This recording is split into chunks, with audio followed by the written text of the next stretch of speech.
Hello students, मेरा नाम है राकेश। स्वागत है आप सभी का आरबीआई यूट्यूब क्लासेज में।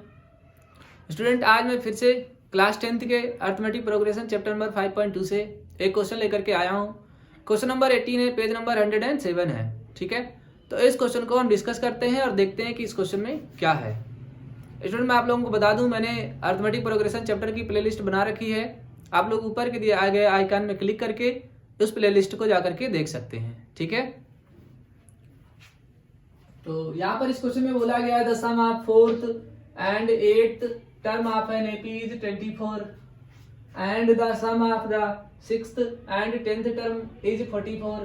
Find the first 3 term of an AP. ठीक है, सबसे पहले मैं बता दूं कि इस क्वेश्चन में पूछा क्या गया है। इस क्वेश्चन में हमें से एपी पूछा गया है कि एपी में जो हमारा पहला A1 होगा, है ना, फिर A2 होगा और A3 होगा, वो कितना होगा। ठीक है, हमसे यही पूछा गया है। मतलब स्टार्टिंग के 3 टर्म पूछे गए हैं इस एपी के। ठीक है, हमें जो डाटा दिया गया है वो 2 स्टेप्स में दिया गया है। ठीक है, यहाँ पर सिर्फ और सिर्फ हमें एपी ही यूज करना है। तो सबसे पहले जो हमसे बोला गया कि A4, इसका मतलब होता है कि हमें A4 दिया गया है। फोर्थ टर्म का मतलब क्या होता है, हमें A4 दिया गया है। 8th टर्म का मतलब होता है A8 दिया गया है, लेकिन ये डायरेक्ट नहीं दिया गया है, ये रिलेशनशिप में दिया गया है। ठीक है, तो चलिए देख लेते हैं। जो हमारा पहला स्टेटमेंट कहता है कि fourth term 8th term is 24। Sum means होता है ऐड करना। इसका मतलब जब हम 8 टर्म का और 4th टर्म का सम करेंगे तो वो 24 आएगा। हमें ऐसा यहाँ पर रिलेशन बनाना है। ठीक है, चलिए बना लेते हैं। सो अकॉर्डिंग टू क्वेश्चन,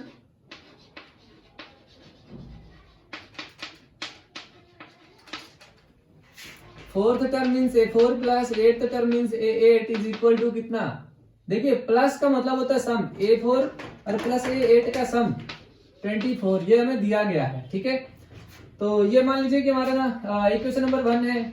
अब सबसे पहले हम A4 और A8 की वैल्यू फाइंड करके इसमें पुट कर देते हैं। So now A4 is equal to होता है A plus 4 minus 1 into d. Student, यहाँ पर फार्मूला होता है एपी का, वो होता है AN is equal to A plus N minus 1 into d. चूंकि ये क्वेश्चन पहले ही बहुत बड़ा हो जाएगा तो मैं ये फार्मूला डायरेक्ट यूज नहीं कर रहा हूँ। ठीक है, मैं वैल्यू पुट करके यूज कर रहा हूँ।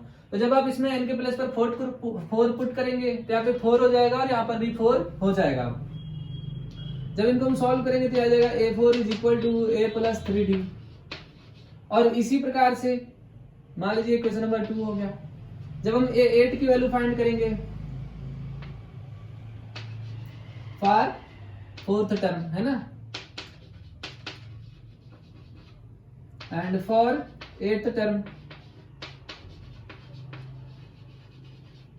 तो जब हम यहां से 8 टर्म फाइंड करेंगे तो मतलब A8 हो जाएगा यहाँ पर, और यहाँ पर हो जाएगा A प्लस n की वैल्यू पुट करेंगे n माइनस 1 मीन्स 8 माइनस 1, तो यहां से आ जाएगा A8 is equal to A plus 7D।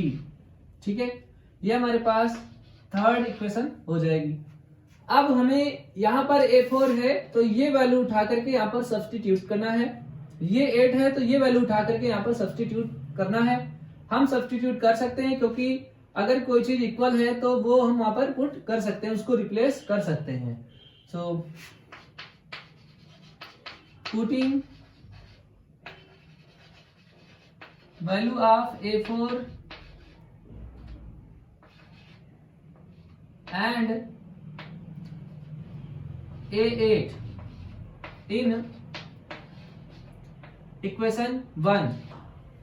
तो जब हम A4 की वैल्यू यहां पर, A8 की वैल्यू यहां पर, यानी कि इक्वेशन 1 में पुट करेंगे तो हमें क्या मिलेगा।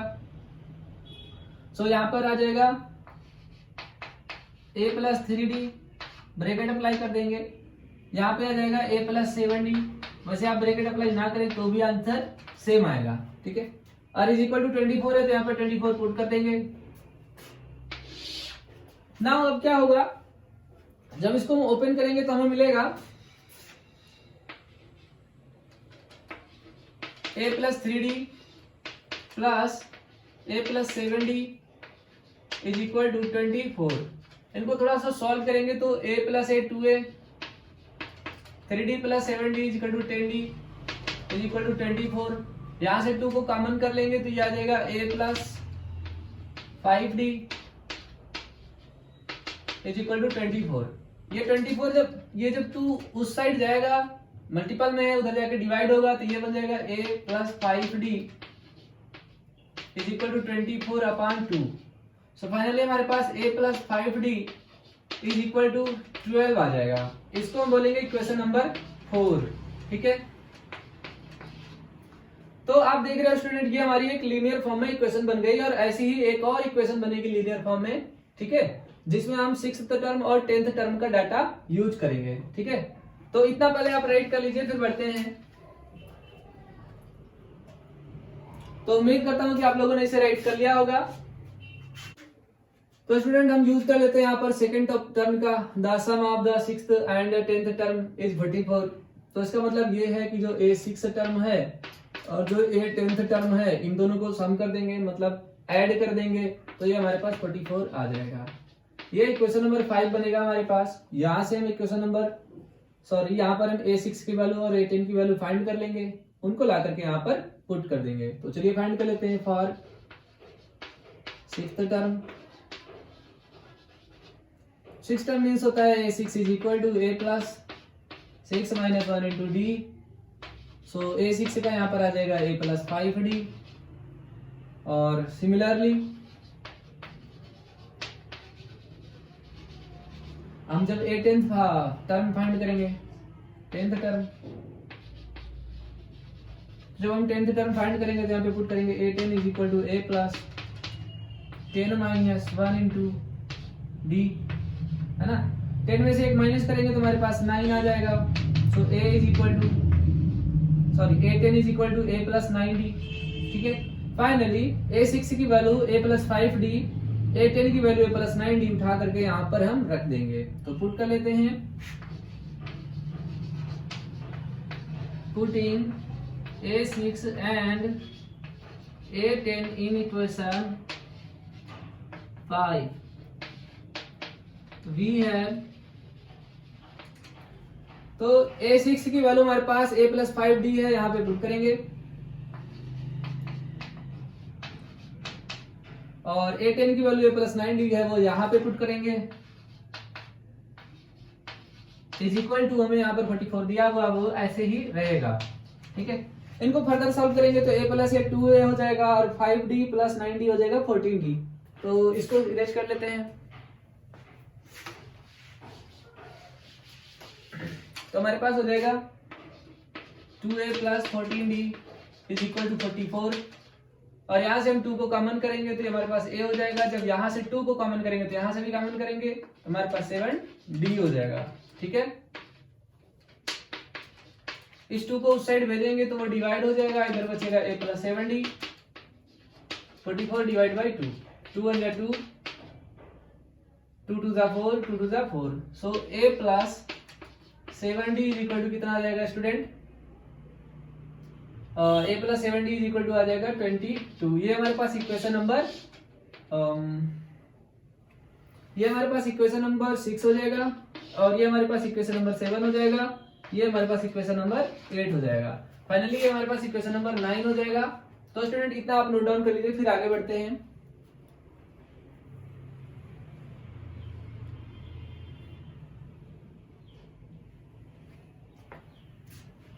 उम्मीद करता हूं आप लोगों ने इसको नोट डाउन कर लिया होगा। अब देखिए हमारे पास दो इक्वेशन बनी, ठीक है। एक बनी थी हमारे पास a plus 5d is equal to 12, ये इक्वेशन नंबर 4 थी। और हमारे पास एक इक्वेशन नंबर 9 है a plus 7d is equal to 22। अगर आप ध्यान से इन दोनों इक्वेशन को देखेंगे तो ये linear pair linear equation in 2 variable हैं, ठीक है। क्या है? Linear equation in 2 variable. अब जब हम इनको सॉल्व करेंगे तो हमारे पास बहुत सारे तरीके पता है हमको। हम इनको सब्स्टिट्यूशन मेथड से भी सॉल्व कर सकते हैं, एलिमिनेशन मेथड से भी सॉल्व कर सकते हैं। तो यहाँ पर हम यूज करते हैं सबट्रैक्शन मेथड, ठीक है। सो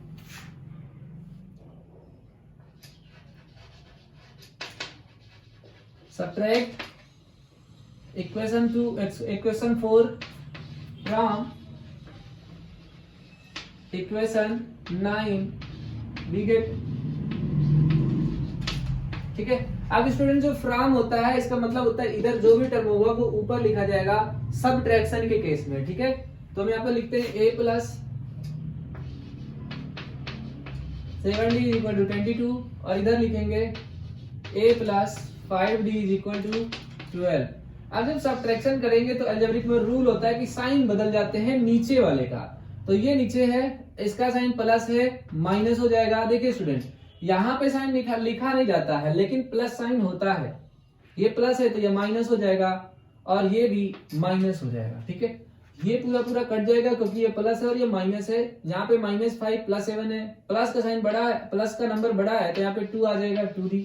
7 - 5 करेंगे 2 आ जाएगा। यहाँ पे प्लस 22 माइनस 12, नंबर बड़ा है 22 का यानी कि प्लस साइन आएगा। जब 22 माइनस करेंगे तो इधर आ जाएगा 10 और d की वैल्यू जब फाइंड करेंगे तो 2 से डिवाइड हो जाएगा और d इज इक्वल टू आएगा 5। यहां से एक बार हमें किसकी वैल्यू पता चल गई, d की वैल्यू पता चल गई, ठीक है।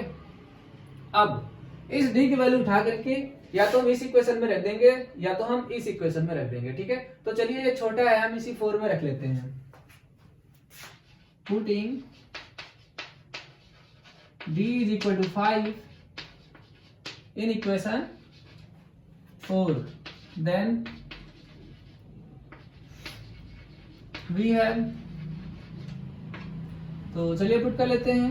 सो a प्लस 5 जहां पर d है वहां पर हम 5 पुट कर लेंगे is equal to 12। a is equal to 25 sorry a plus 25 5 5 25 is equal to 12। 25 उधर जाएगा तो नेगेटिव होगा यानी कि 12 माइनस 25।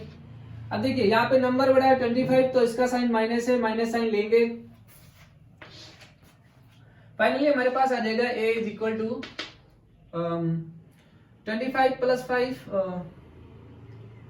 माइनस कर लेते हैं यहाँ पे। सो 12 प्लस 8 20 प्लस 5 13 यानी कि आंसर कितना आ जाएगा, a इज इक्वल टू 13। लेकिन साइन कैसा होगा, नेगेटिव। क्यों होगा नेगेटिव, क्योंकि 25 का जो नंबर है बड़ा है तो इसका साइन माइनस है। हम हमेशा बड़े नंबर का साइन लेते हैं, ठीक है। तो a की वैल्यू हमारे पास कितनी आ गई, 13। यहां तक राइट डाउन कर लीजिए। अब हमें फाइंड करना है, ठीक है, third term, sorry first 3 term. तो मतलब हमें a1 a2 और a3 फाइंड करना है, ठीक है। एक बार हमें a की वैल्यू पता चल गई, we know that a is equal to a1, तो a हमें पता है 13, मतलब a1 हमारे पास कितना होगा, -13। अब या तो बार बार हम AP का फार्मूला यूज करें या फिर d की वैल्यू बार बार हम ऐड करते रहें। तो एक बार हमारे पास d आ गया 5, तो 13 में अगर हम 5 ऐड करेंगे तो a2 हो जाएगा हमारे पास -13, d ऐड कर देना है तो +5 यानी कि a2 की वैल्यू कितनी आ जाएगी, 8। इसी प्रकार से a3 की वैल्यू में हम अगेन सॉरी यहाँ -8 होगा क्योंकि साइन 13 का नंबर बड़ा है, ठीक है। सो इसी प्रकार से हम अब 13 में से नहीं 8 में से क्या करेंगे, 5 को ऐड कर देंगे। 5 क्या है हमारे पास, कॉमन डिफरेंस। तो जब हम 5 को ऐड कर देंगे तो हमारे पास कितना आ जाएगा, अगेन ये नंबर बड़ा है तो इसका साइन और 3, ठीक है। यानी कि हमें यहाँ से a1 पता चल गया, a2 पता चल गया और a3 पता चल गया। यही 3 टर्म हमारे शुरू के AP के, ठीक है। तो यहाँ पर हम फाइनली राइट करेंगे कि क्या हमारे पास आंसर आएगा। तो चलिए फिर लिख लेते, एक बार इनको लिख लीजिए फिर राइट करते हैं answer.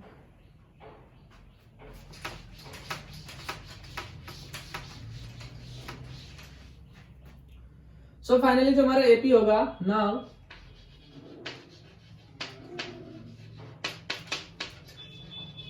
the first 3 term of AP is equal to, देखिए AP हम हमेशा ऐसे अरेंज करते हैं A1, A2, A3 डायरेक्ट। तो यहाँ पर A1 की वैल्यू हमारे पास -13 है, A2 की वैल्यू हमारे पास -8 है और A3 की वैल्यू हमारे पास -3 है।